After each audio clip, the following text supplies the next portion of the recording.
Leamos juntos a palavra do Senhor. Ao vencedor falo-ei coluna no santuário do meu Deus, e daí jamais sairá. Gravarei também sobre ele o nome do meu Deus, o nome da cidade do meu Deus, a nova Jerusalém, que desce do céu, vinda da parte do meu Deus e do meu novo nome. Muito bem, queridos irmãos, hoje vamos falar sobre as doces promessas de Jesus. Antes de mais nada, eu preciso desmistificar esse livro. Algumas pessoas veem coisas que não há nesse livro, por causa da sua linguagem intensamente simbólica, do seu simbolismo, o excesso de simbolismo usado nesse texto.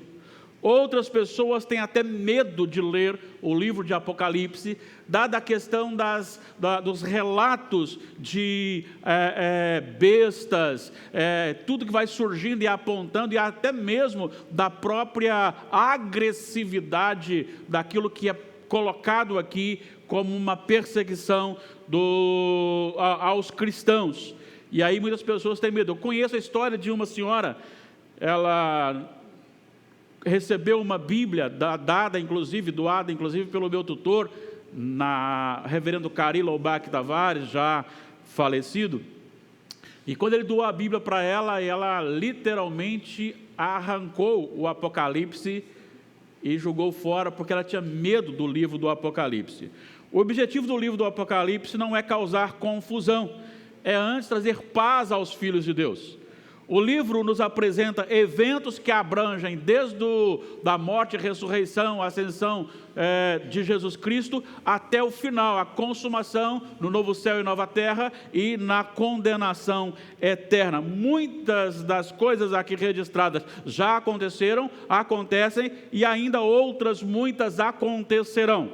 O centro do livro é mostrar a vitória de Jesus e da igreja em meio às maiores e terríveis perseguições, tribulações que o povo de Deus sofre. E para isso, então, o nosso amado Senhor Jesus Cristo revelou a João, inclusive, não apenas os acontecimentos que são realmente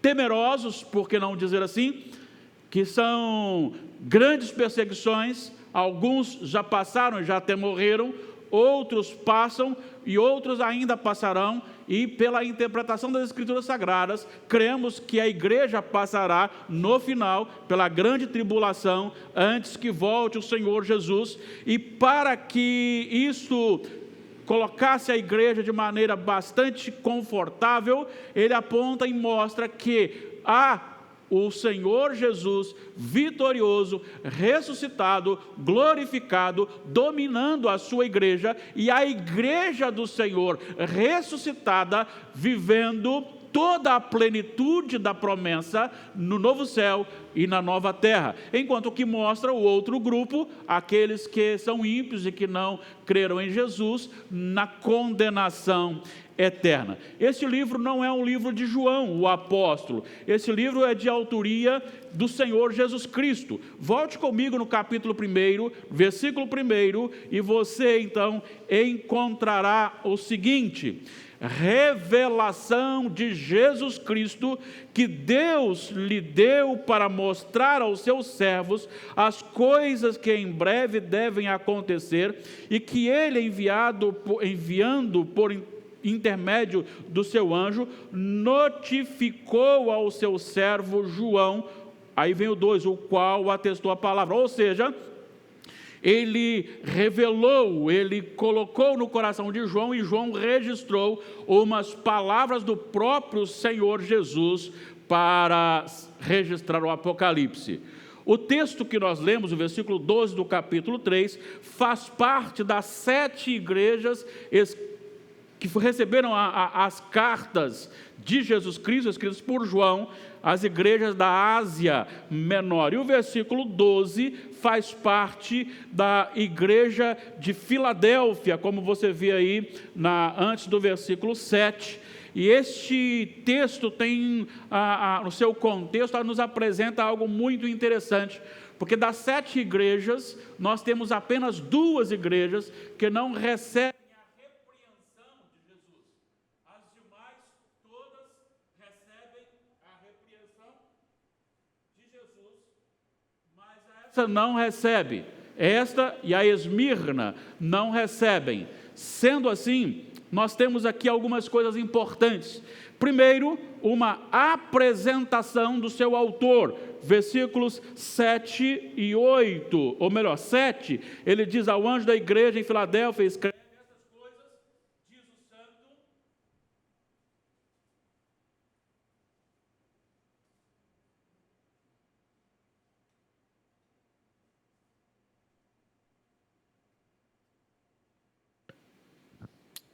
Essas coisas diz o santo, o verdadeiro, aquele que tem a chave de Davi, que abre e ninguém fechará, e que fecha e ninguém abrirá.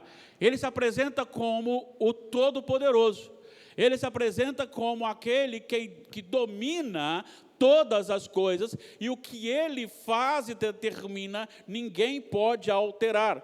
No versículo 8, ele dá uma identificação sobre a igreja. Ele diz: conheço as tuas obras, eis que tenho posto diante de ti uma porta aberta, a qual ninguém pode fechar, que tens pouca força, entretanto guardaste a minha palavra e não negaste o meu nome. Ou seja, é uma identificação da circunstância da igreja. No versículo 9, ele se apresenta como aquele que conduz a uma vitória, dominando os inimigos da igreja. Eis que farei alguns dos que são da sinagoga de Satanás, desses que a si mesmos se declaram judeus e não são, mas mentem. Eis que os farei vir e prostrar-se aos teus pés e conhecer que eu te amei. Aí uma coisa interessante, enquanto o inimigo está zombando da igreja, do povo de Deus, Deus fará acontecer algo que os inimigos verão o amor de Deus pelos fiéis a Ele. Aí ele repete aqui no versículo 10 o que ele falou no versículo 8, porque guardaste a palavra da minha perseverança, também eu te guardarei da hora da provação, que há de vir sobre o mundo inteiro, para experimentar os que habitam sobre a terra. E aí ele conforta, dizendo: venho sem demora. Essa expressão é muito importante aqui na carta, porque a igreja está passando e vai passar e sofrerá grande sofrimento e tribulação, mas no momento em que ela recebe esta palavra, venho sem demora, está dizendo que a vitória que é programada e é proclamada aqui está prestes a acontecer, e ela acontecerá. Então venham sem demora. Aí vem o conselho: conserva o que tens, para que ninguém tome a tua coroa. O versículo 13, ele aponta para a maneira como esta carta não é só endereçada a algumas igrejas locais. Mas se você ver, primeiro, o número 7 é o número da perfeição, é o número do encerramento, é o número em que não falta mais nada. Então, quando ele escreve para 7 igrejas, ele está dizendo que está escrevendo para todas as igrejas, em todo o tempo e em todo lugar. Outra coisa é que ele diz aqui: quem tem ouvidos, ouça o que o Espírito diz às igrejas. E esta frase, ela está em todas as cartas às 7 igrejas. Em cada uma, ele encerra dizendo: quem tem ouvidos, ouça o que o Espírito diz às igrejas. Então não é só simplesmente uma carta para ser lida numa igreja, mas possivelmente deveria ser lida em outras igrejas, e hoje aqui ela foi lida à nossa igreja, Igreja Presbiteriana de Nova Brasília. E dentro deste contexto, nós temos então o texto que eu quero frisar aqui, como exaltando as promessas doces de Jesus Cristo, que é o versículo 12, que eu lhe convido a ler novamente comigo. Leamos novamente.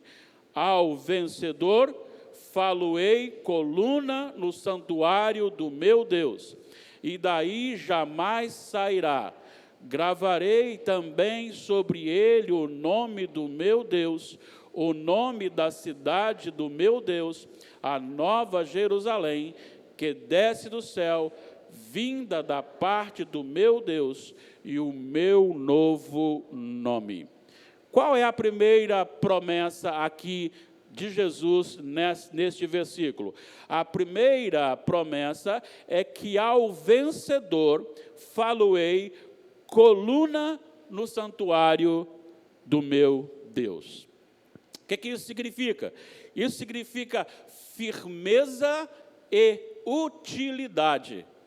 Significa que aquele que é fiel a Deus, por mais que ele seja atribulado aqui na terra por causa do Evangelho, por mais que ele seja machucado, perseguido, rejeitado aqui na terra, por mais que ele receba uma rejeição, seja em qualquer lugar, inclusive talvez na área, na empresa que você trabalha, no grupo de amigos, e você fica sendo rejeitado por ser servo do Senhor, por mais que o mundo lhe trate como uma pessoa antiquada, ultrapassada e que não tenha nenhum valor na sociedade atual, a promessa do Senhor Jesus é que aquele que é vencedor ou que se mantém firme, este que se mantém firme será colocado por Deus, por Jesus Cristo, como coluna na casa do Senhor. A expressão é coluna no santuário do meu Deus. Uma coluna reflete um local, uma posição diferenciada, uma posição de firmeza, uma posição que não pode haver remoção. Firmeza na presença de Deus. E aí isso me liga com o Salmo 1, que diz que os ímpios são como a palha que o vento dispersa. Aqueles que não são fiéis a Deus, eles se vendem a qualquer vento de doutrinas, porque não tem firmeza no Senhor. Muitas pessoas vão para a presença de Deus quando recebem algo especial na vida, seja num acontecimento de cura, seja num acontecimento de uma experiência sobrenatural, seja num momento em que Deus abre a porta e atende a sua necessidade, ou que ele está no meio de pessoas que ele se sente bem e satisfaz a sua vontade física e emocional, e quando ele vai e começa a conviver no dia a dia, aquilo que estava acontecendo não acontece e ele esfria-se espiritualmente. E aí ele começa a perder aquela alegria que ele tinha antes, porque a alegria dele não estava fundamentada no Senhor, mas estava fundamentada naquilo que o Senhor realizou por ele, ou nele. Isso é muito importante a gente entender, porque não basta você ficar alegre com as coisas que Deus faz. A ordem, o mandamento de Paulo aos filipenses que se estende a nós é: alegrai-vos no Senhor. Outra vez vos digo, alegrai-vos. Alegrar no Senhor é diferente de alegrar-se nas coisas do Senhor. Alegrar-se no Senhor é quando você está vivendo, recebendo o que você precisa e você está feliz e fiel ao Senhor Jesus. Mas quando não acontecer o que você quer, você continua continua na felicidade, na alegria no Senhor, porque o Senhor é o centro da sua alegria, e não aquilo que você está recebendo no dia a dia. Então você mantém-se firme na presença de Deus, e você agora é colocado em destaque no reino do Senhor, no último dia, na presença de Deus, como firmeza de que ninguém nunca pode tirá-lo de lá. A segunda promessa é que jamais de lá sairá. Olha só o que ele diz, no versículo ainda 12 ele diz, faloei coluna no santuário de meu Deus, e daí jamais sairá. Isso aqui é muito importante porque se tem uma coisa que nós vivemos aqui na terra, é com incertezas. Nós não sabemos o que vai acontecer amanhã. Eu sei de muitas pessoas que estavam bem empregadas já há muitos anos e estavam tranquilas e de repente a empresa mandou embora. E aí ele tem dificuldades, porque ele já está na idade mais avançada, e tem dificuldades para arrumar o outro emprego, e também tem que submeter a um nível bem inferior do que estava acostumado. Nós vivemos uma incerteza, nós não sabemos o que acontecerá amanhã, nós não sabemos nem mesmo se estaremos vivos, nós vivemos em incertezas, nós não sabemos se permaneceremos aqui neste lugar, que estamos aqui por muito tempo, nem mesmo na cidade que estamos. Eu estou aqui há 15 anos, pastoreando essa igreja há 15 anos, segundo o que foi estabelecido aqui, mais 5 anos até 2029, é o que nós pensamos, queremos e buscamos, mas nós não sabemos o que vai acontecer.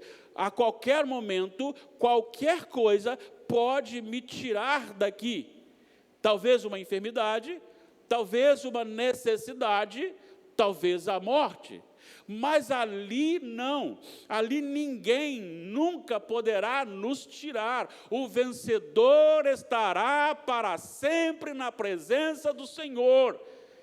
Essa é a promessa que deve marcar a nossa vida. Nós não apenas seremos uma coluna no santuário de Deus, mas nós seremos permanentes ali, firmados ali. E essa expressão, ela nos aponta para um estado de glorificação. E esse estado de glorificação significa que muitas coisas são-nos dadas como vencidas, passadas. Por exemplo, nós não mais morreremos, nós não mais teremos dificuldades de firmeza em nada, nós não mais pecaremos, nós não estaremos mais sujeitos os problemas e a maldição do pecado lançado na terra e sobre nós, merecidamente por nós, não pela terra. Nós não mais teremos isso. Nós temos agora uma convicção de que nunca mais nada nem ninguém alterará o nosso estado. Vejam, tem mais algo para falar. Aqui nós temos altos e baixos espirituais. Há momentos que você está bem espiritualmente, que você está feliz, alegre na presença de Deus, que você fica com a Bíblia aberta todos os momentos que você pode, que você ora constantemente, que você não pode ver alguém falando sobre o Senhor e você quer se aproximar, mas há momento que você atravessa um deserto e o seu coração fica árido, você permanece na presença de Deus, mas muitas vezes esta alegria da salvação, ela é diminuída, e às vezes alguns pecados começam a entrar na vida da gente, mas ali no estado de glorificação, não. Ali não, você nunca terá mais o seu estado modificado, nunca mais terá o seu estado modificado, não há mais enfermidade, não há mais morte, não há mais dúvidas e não há mais pecado. Terceira promessa, olha o que ele diz, após falar que não mais dali sairá, ele diz, gravarei também sobre ele o nome do meu Deus. Você e eu e todo aquele que vencer em Jesus terá uma identidade celestial, receberá o nome de Deus. Isso é muito importante. Eu fico a imaginar, porque é assim que o Senhor trabalha na nossa identificação e salvação. Ele trabalha o que nós chamamos de adoção, a doutrina da adoção. Ou seja, nós morremos em Adão, afastamos de Deus em Adão, e o Senhor nos adota em Jesus Cristo. É isso que ele disse aqui em Efésios capítulo 1. Se você abrir a palavra, você verá esta afirmação. Nos versículos 4 em diante, assim como nos escolheu nele antes da fundação do mundo, para sermos santos e irrepreensíveis perante ele, em amor nos predestinou para ele, para a adoção de filhos, por meio de Jesus Cristo, segundo o beneplácito do seu querer. Agora você tem um nome gravado em você, que sela você eternamente. Você terá o sobrenome. No seu sobrenome terá o nome de Deus. Você será marcado como família de Deus. Você será marcado como aquele que está na consumação, experimentando de tudo plenamente perante o Senhor. Reconhecimento de adoção, carregar o santo nome do Senhor. Isso significa ter em nós o caráter de Deus, aperfeiçoando o nosso caráter, porque agora, aquela natureza pecaminosa que antes havia em nós, que agora foi colocada uma nova natureza, mas ainda permanece a carnal, ali não haverá mais a natureza carnal, somente a natureza espiritual, corpo glorificado, incorruptível, e nós estaremos ali na presença do Senhor, vivendo em perfeição. E essa perfeição não é um dote nosso, não é uma capacidade nossa, mas é aquilo que foi operado em nós. E por isso então, eu retorno a Romanos capítulo 8, versículo 37, que diz: em todas estas coisas somos mais que vencedores, por meio daquele que nos amou. Nós receberemos uma identidade celestial, divina, de adoção. Quarto e último lugar, nós temos a promessa do certificado de cidadão do céu.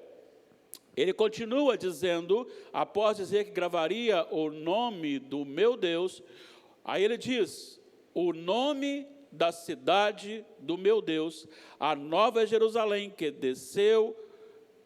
desce do céu, vindo da parte de Deus, o meu novo nome. Agora você recebe também um reconhecimento e uma declaração que você não é mais da cidade de Cariacica, que você não é mais da cidade de Martins Soares, que você não é mais da cidade de... Aí você pode enumerar, mas agora você receberá uma declaração de que você é um cidadão do céu. Você faz parte da Jerusalém, e não é a Jerusalém em Israel. Enquanto as pessoas são apaixonadas, e nada contra, ir até a Terra Santa, ir até Jerusalém, e eu creio que deve ser uma boa experiência, mas para você e para mim, isto é pequeno diante do que nós não apenas visitaremos, mas nós seremos cidadãos da Nova Jerusalém. Você e eu, e todo aquele que for fiel ao Senhor até o final, estes nós somos cidadãos do céu. O que vai dominar a nossa vida são os princípios do céu. Aqui já acontece, mas acontece com certa limitação, com certa dificuldade por causa da minha corruptibilidade.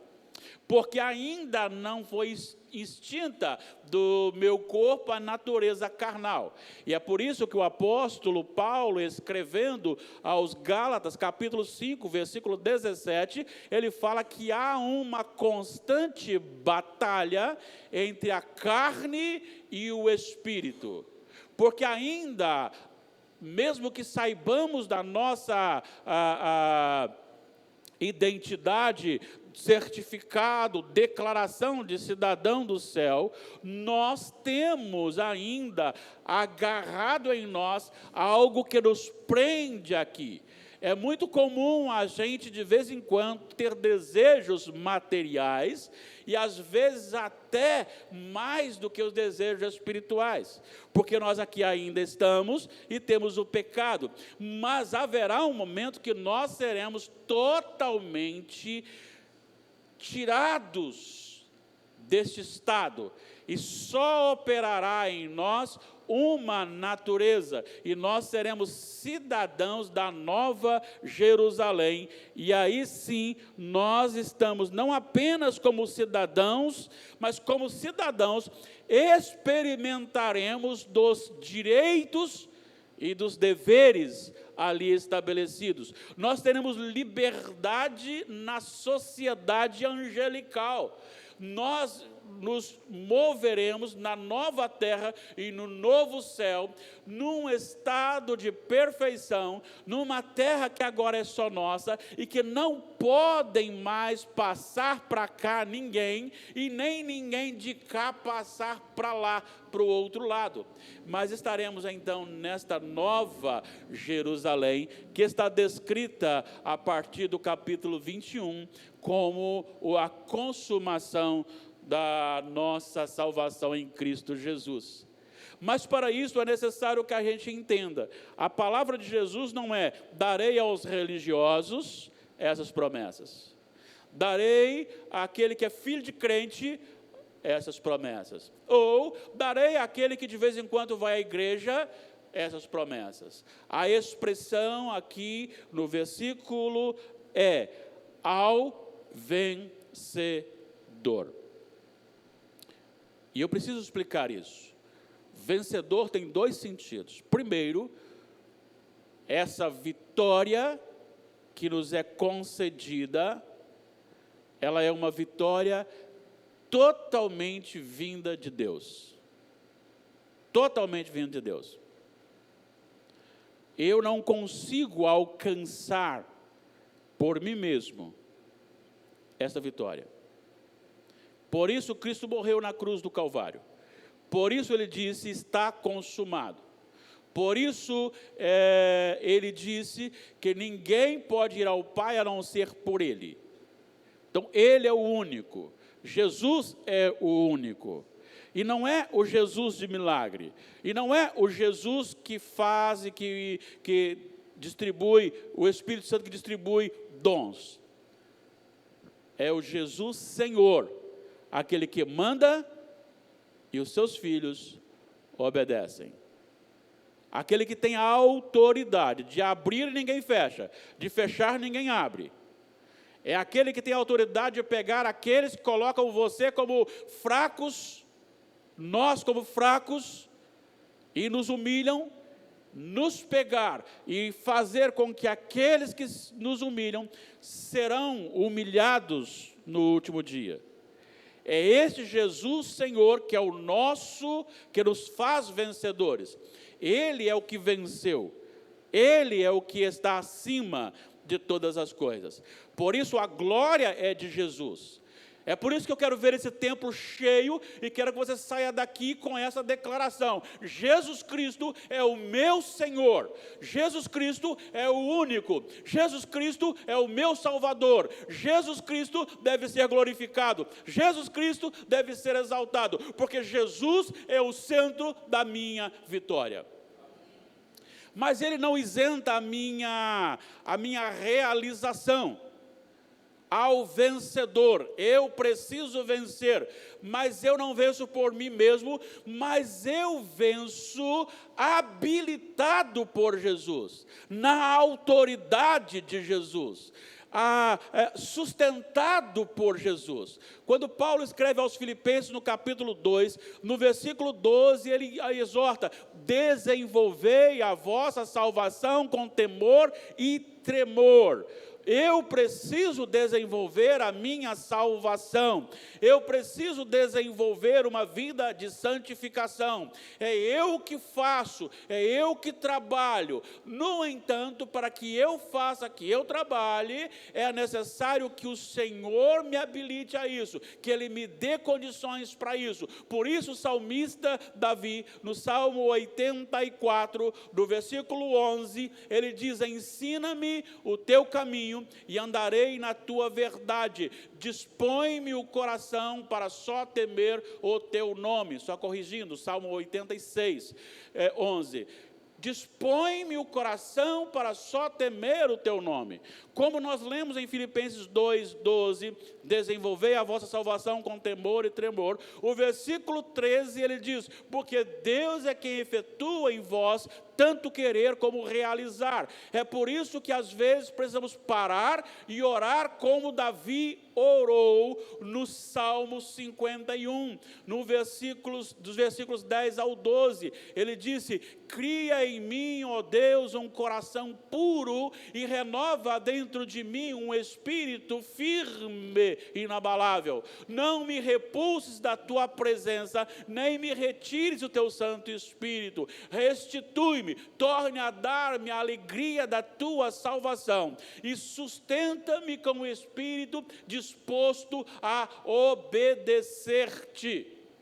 Ele sabe que ele precisa fazer, ele sabe que ele precisa desenvolver, mas ele sabe que isso só é possível através da ação soberana de Deus. Em nome do Senhor Jesus, eu quero conclamá-lo aqui e agora. Certamente você foi trazido pelo Espírito Santo de Deus aqui para dizer: você tem promessa se você está em Jesus. Quais são as promessas? Coluna e baluarte no meu santuário. Segunda promessa: você está lá para sempre, nada nem ninguém pode tirá-lo de lá. Terceira promessa: você recebe uma identidade celestial com o nome de Deus. Quarta promessa: você é declarado cidadão da Nova Jerusalém. Mas isso é para aquele que está em Cristo Jesus. Por isso eu digo para você, as promessas descritas aqui são maravilhosas. Deveria mover o nosso coração, deveria mover o meu coração. Eu deveria estar agora vibrando na presença de Deus. Você e eu deveríamos estar assim, porque são promessas maravilhosas de Deus para nós.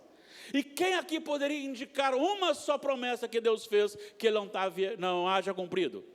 Todas as promessas de Deus, Ele cumpriu, cumpre e cumprirá. Porque se tem alguém que cumpre tudo o que fala e promete, é o nosso Deus. E se Ele prometeu, sim, Ele cumprirá. As 12 promessas aqui contidas não são para religiosos ou místicos. Eu fico tão triste quando eu vejo pessoas tão místicas. Tem que ter 7 sexta-feira, tem que ter 40 não sei o quê, tem que ter 51 não sei o quê, e começa a atribuir ao número de coisas repetidas, as bênçãos, o parâmetro para receber as bênçãos do Senhor. São pessoas que ainda não receberam a revelação de Deus. Nós não precisamos de receber nada do Senhor, nós já recebemos a salvação. Olha só, o apóstolo Paulo estava enfermo, e na enfermidade, ele ora por 3 vezes para que o Senhor o curasse, e a resposta do Senhor para ele é: eu não vou lhe curar, a minha salvação e o meu sustento sobre você são suficientes, a minha graça te basta. Eu não estou dizendo que você não possa orar e desejar e buscar a cura ou a resolução. Pelo contrário, tem que fazer.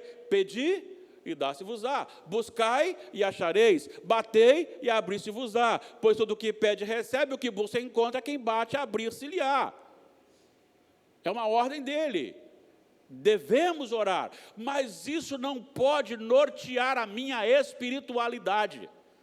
Quando o Senhor me atende, e às vezes eu saio daqui para o centro de Vitória e falo, Senhor, me arruma lá uma vaga de estacionamento, porque é tão difícil, e eu chego lá, às vezes, estou chegando assim, aí tem uma pessoa saindo, sabe, para não deixar ninguém entrar lá. Eu falo, Senhor, graças ao Senhor, glória a Deus, aí eu estaciono ali.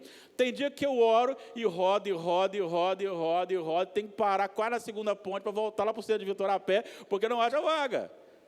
Deus deixou de ser Deus? Eu devo deixar de adorá-lo como Deus? Não.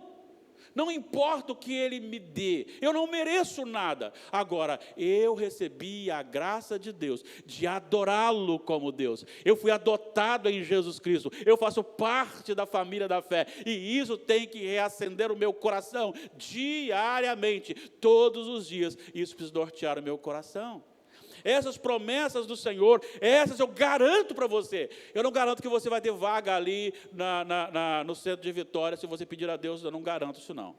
Eu não garanto se você vai receber sua cura, se você pedir ao Senhor, não. Isso não garanto não. Ele pode curar ou não. Ele pode dar a vaga de estacionamento ou não. Mas uma coisa eu lhe garanto. Essas promessas do versículo 12 nos serão dadas. Nos serão dadas. Entrega a sua vida para o Senhor Jesus de maneira incondicional aqui e agora. Passe a experimentar o que é do Senhor e a viver o céu aqui na terra. Há um conflito, há algo terrível, porque você será confrontado constantemente. Mas experimente viver isso da sua vida.